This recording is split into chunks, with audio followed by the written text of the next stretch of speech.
Lamaco Averano Atabaromsoi Tsy miteny hoe manao ny candidat era-jonarym-mampiana C'est tout le monde. eo anilany non afaka tokony zay ny zavatra teneniko anareo dia zao tsara fantatrareo zay ny teneniko hoe io lalàna io aza lalovina ary ny vahoaka malagasy aloha tsy fitahantsika fa matetika koa ny fomba famakina anazy no avilantsika ahoana moa ny lalànantsika malagasy any ny teny hoe ary mifanarahana io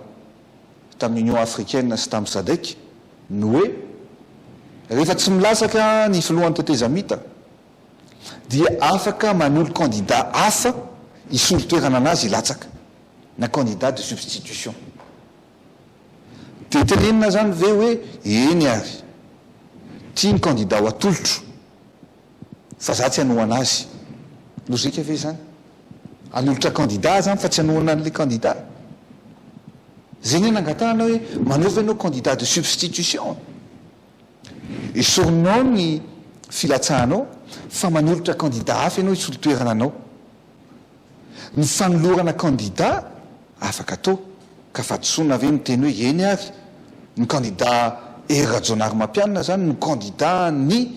tolom-bahoaka zay natao teto Madagasikara dia mijanona treo Lamaco Averano Atabaromsoi